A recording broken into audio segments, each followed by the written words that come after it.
new director at Anderson Institute of Technology. I have over 20 years of experience in education at all levels, from school level to district level. I'm really, really excited about this opportunity to come and work with all three districts, Anderson 3, 4, and 5, and really promote this amazing facility that has so much to offer for all students. You're not a stranger to Anderson, though. Remind people where you came here from. So I spent the last 7 years in Anderson School District 1, where I was the director of planning and development / student services. I was kind of the jack of all trades, just had my hand in a little bit of everything, really is to support our principals and support our superintendent and assistant superintendents, and just really be there for kids, just finding funding for students, different grant opportunities, growing programs, just different things like that. It's just, again, everything comes back to our students, and what we do is for them every day. So they're our why. This is why we do what we do. Previous to that, I was in Greenville County. I was a principal and assistant principal.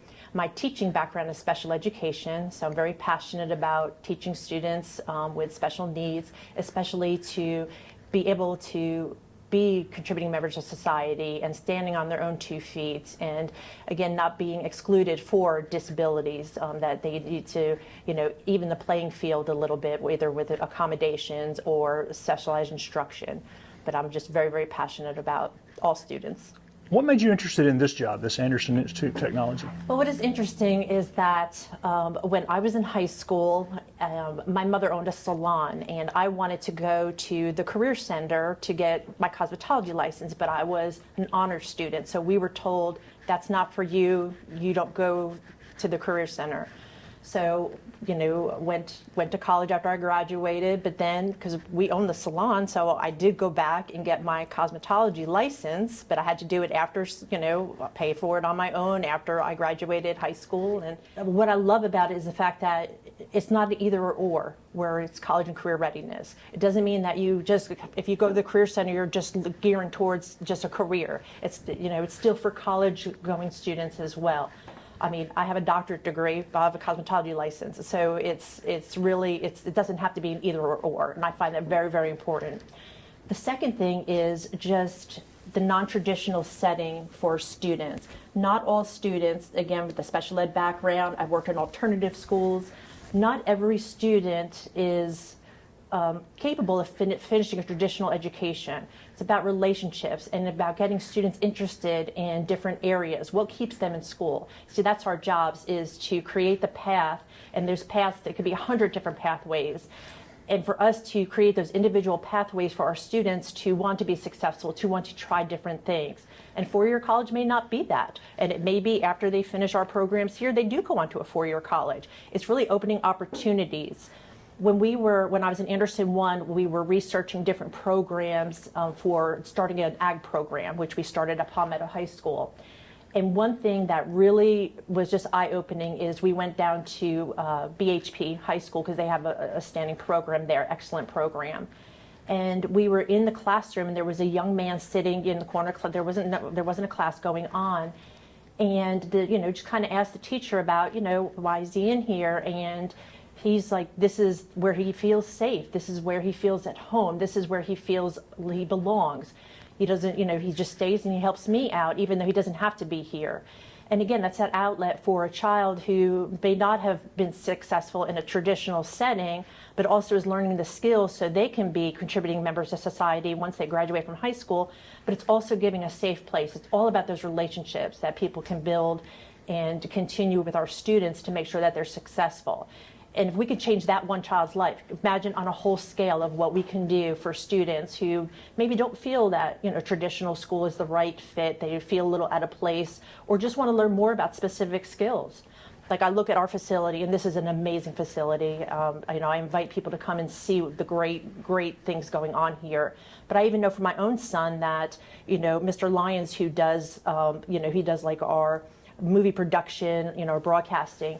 That would have been a great program for my son had he researched it when he was, he's 27 now, and but it's just the different programs. But there's such an array of choices for our students, from mechatronics to welding to the cybersecurity to cosmetology. biomed, our CNA class. I mean, we have just so many different opportunities, automotive, and this phenomenal facility with such great business partners. You know, we've got Michelin, we've got Arthrex, we've got Bosch. I mean, and we're still adding to that list. So just having those partnerships and really look at what is the needs of the area, because you know we feed from Anderson 3, 4, and 5. However, the needs in Anderson 3, 4, or 5 are very different. So we need to make sure with our advisory boards that we are collecting, you know, the information. What is the needs for our area? Working with, you know, Terry Gilstrap at Workforce Development, working with Tri-County. I mean, it has to be a community partnership because, you know, we're looking at it as a lens from a school, and then we're looking at it from economics, and then we're looking at it from just people, just our stakeholders. When we bring our advisory boards together, they're representing the different businesses in our area. They're representing, you know, our families in the area. What is the need? What do we need to help our students succeed and grow our own programs, grow our own students, grow our own, you know, manufacturer workers. You know, so we are really, really lucky. Anderson is exploding.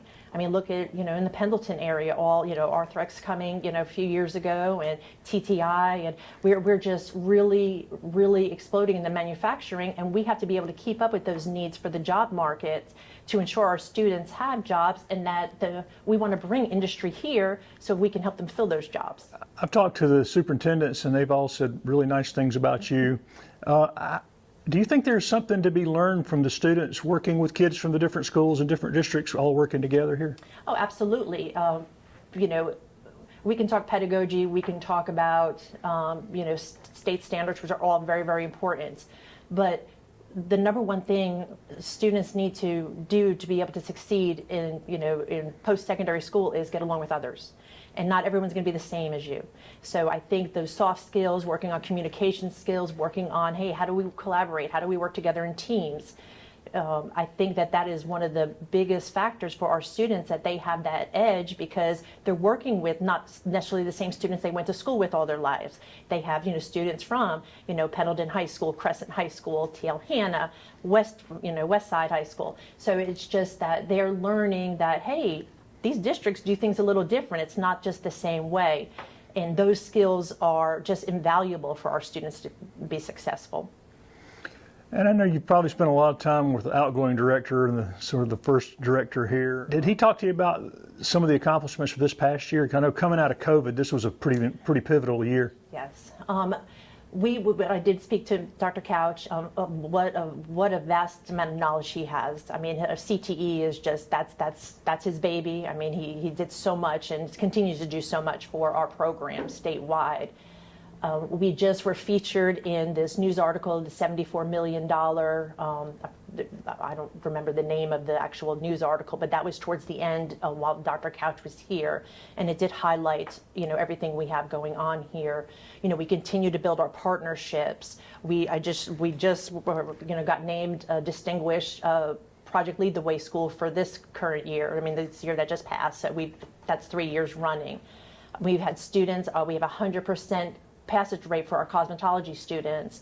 We had students placed at the national level at Skills USA and various competitions across the country. And we're very lucky and fortunate that we are able to have our students participate in those different areas and different competitions throughout the country. I think that really brings in that, it's almost like you're recruiting for your own program. I just think that's really, really important. But every time you turn around, I mean, there's something else amazing going on here. I mean, it's just, I'm in awe just even walking through the building and seeing that, wow, this is open for our high school students, and this is something that they can really learn and take away from.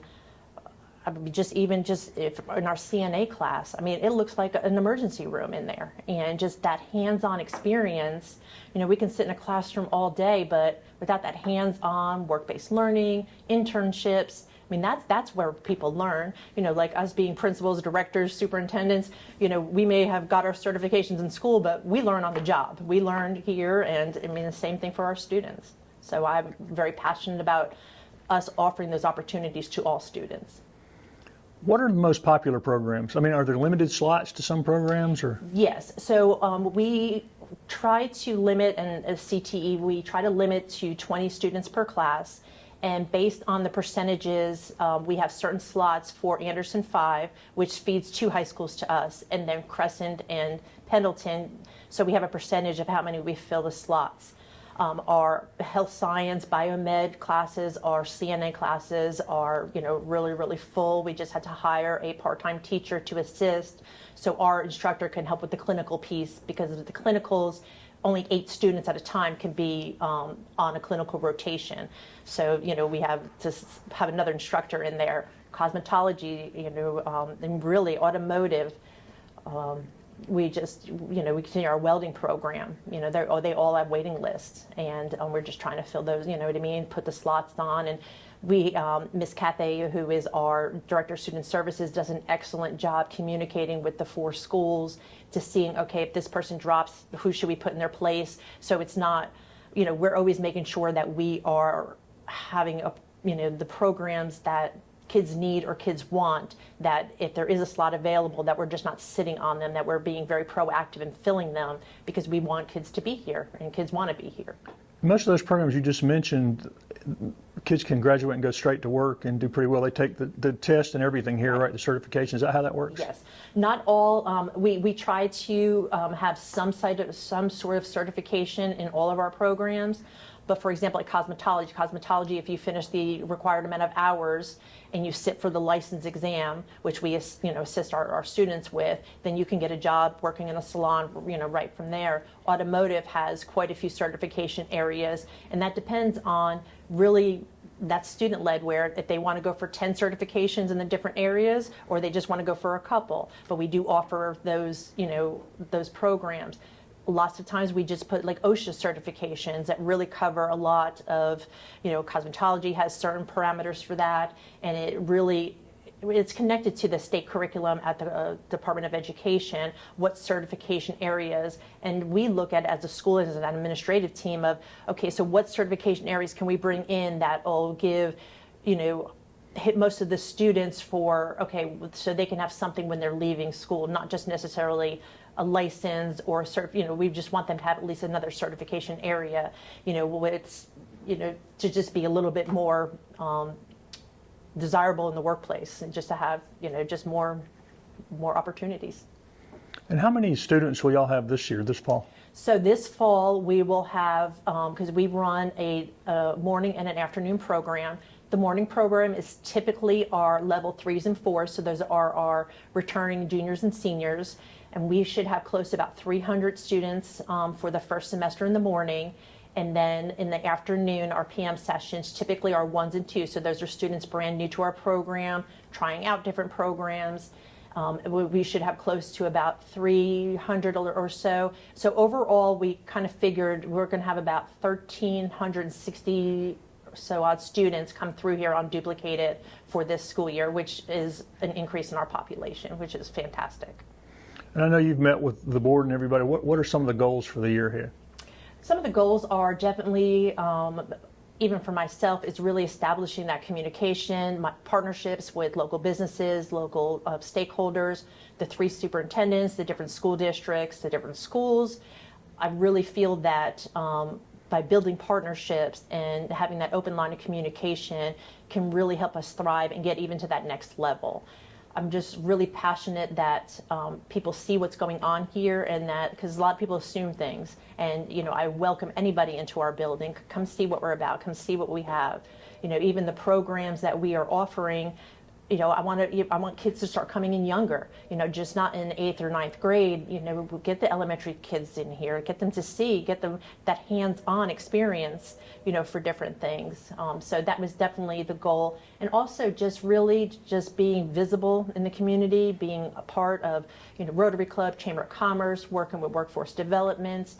Those are just things, and we just want to make sure that we're recruiting and we're getting, information to our schools, to our families, to our students, and not just traditional students. We want to look at, students that may have special needs, or our students that, are non-English speaking native language students, EL students. So, and, also just be able to communicate that we can do accommodations, we can do different things. It's not just a one size fits all.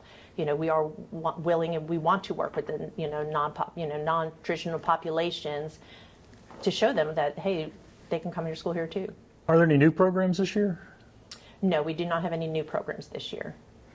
What about y'all's plans for expansion over the next 5 years or so? Anything in the works there? Right now, I am not aware. I've been on the job for 2 weeks, and so we haven't really even met with our advisory boards yet. So every 5 years, local school districts with CTE are required to do a comprehensive local needs assessment, and our 5 years is up. So we work with Tri-County, we work with the Anderson, Oconee, Pickens career centers, and we create the local needs assessment. So we look at data that comes from workforce development and employability, and also what are the trends, what are the areas needed.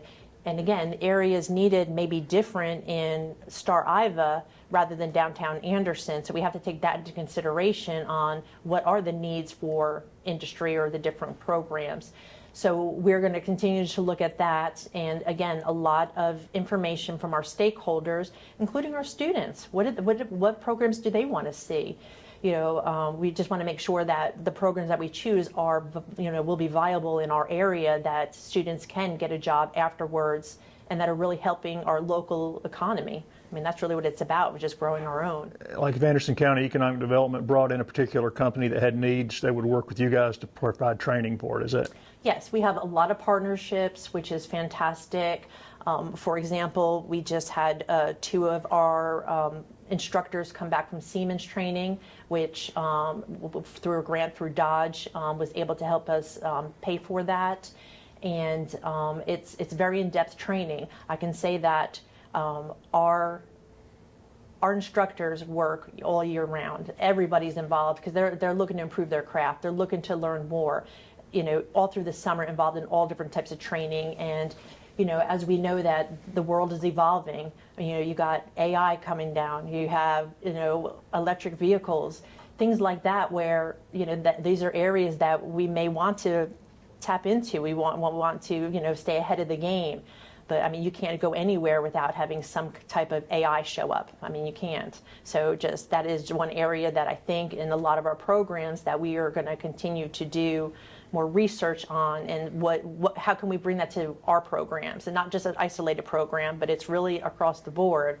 And I know the Department of Education and the Senate, they're putting money aside for expansion of AI programs. So that is something that we definitely want to grasp onto and see what we can, because we have some teachers that are being trained, with the project Lead the Way and then the AI component this summer.